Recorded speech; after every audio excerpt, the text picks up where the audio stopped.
Olá, irmãos e irmãs, muito bem-vindos a mais um momento de meditação no Santo Evangelho com o Padre Luciano de Almeida.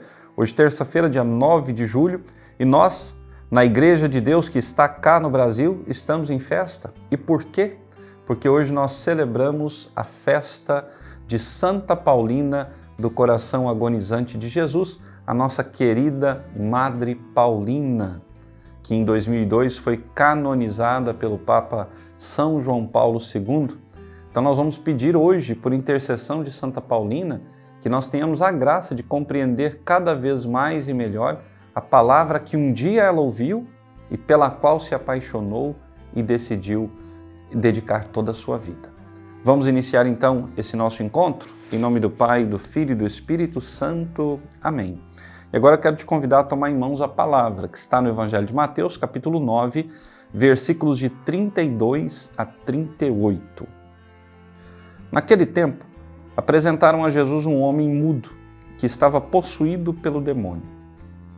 Quando o demônio foi expulso, o mudo começou a falar.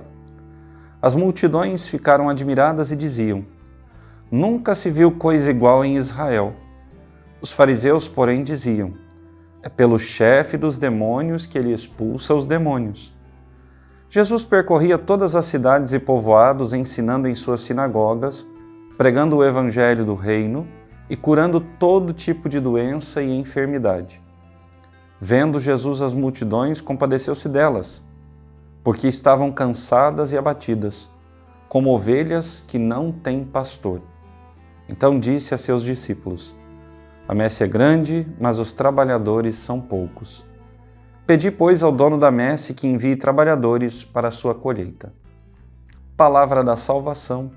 Glória a vós, Senhor.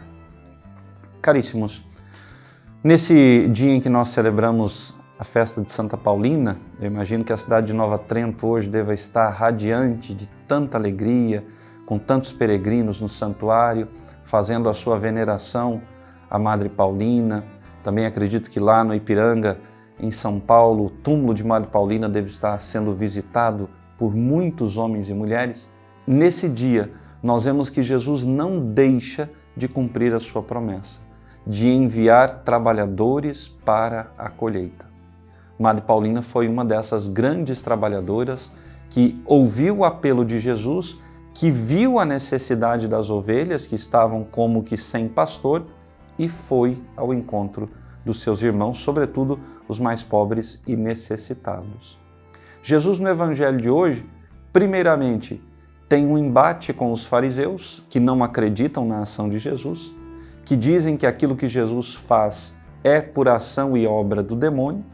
E depois nós vemos Jesus que se compadece das multidões e suplica que os seus discípulos assumam esse trabalho de pastoreio para com aquele povo tão sofrido.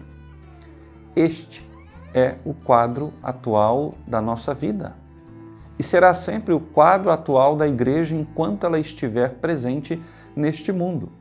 De um lado, o mundo combatendo a Igreja, perseguindo Jesus e os seus discípulos, desacreditando a sua pregação e os seus milagres, e do outro lado, homens e mulheres que, ouvindo essa palavra, inspirando-se nas ações de Jesus e dos seus discípulos, despertam-se para este pastoreio.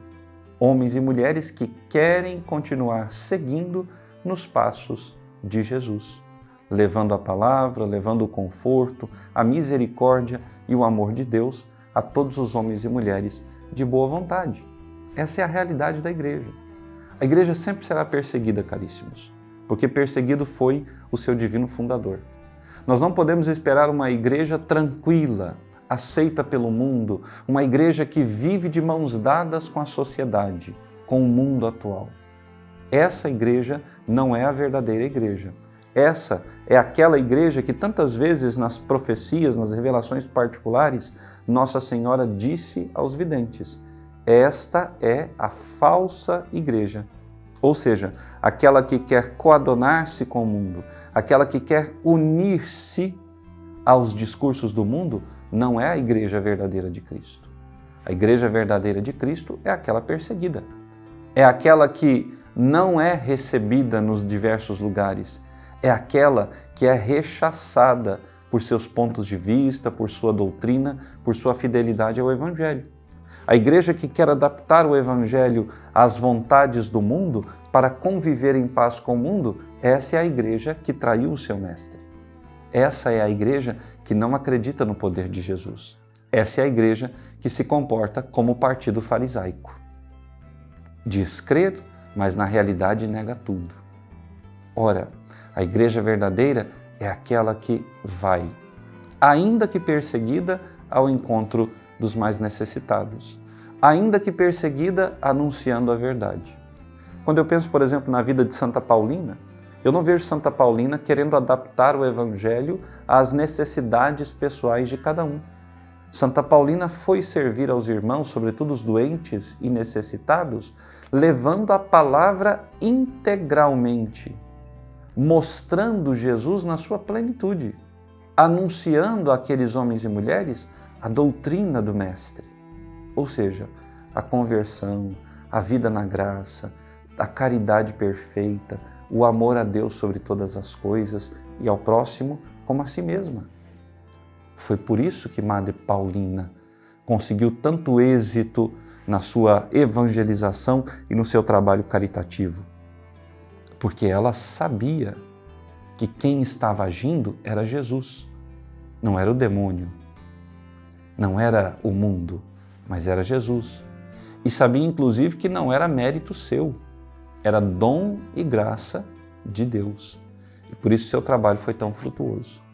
Então nós vamos pedir hoje, por intercessão de Santa Paulina, que nós também nos disponhamos a dar o nosso coração e a nossa vida inteiramente a Deus, para que cada um de nós, na vocação que recebeu, no matrimônio, na vida consagrada ou no sacerdócio, sejamos sinais da presença e da graça de Deus no meio do povo. Sejamos de fato esses bons pastores que o povo necessita, mas pastores que não preguem modismos, que não preguem conveniências, mas que preguem única e exclusivamente a palavra, a doutrina e os ensinamentos de nosso Senhor Jesus Cristo. E agora eu te peço que receba a bênção de Deus. O Senhor esteja convosco. Por intercessão da bem-aventurada Virgem Maria, de São José, seu esposo, e São Miguel Arcanjo, desça sobre vós, vossa família, vosso trabalho, sobre todas as vossas necessidades materiais e espirituais, e permaneça para sempre a bênção de Deus Todo-Poderoso, Pai, Filho e Espírito Santo. Amém. Até amanhã.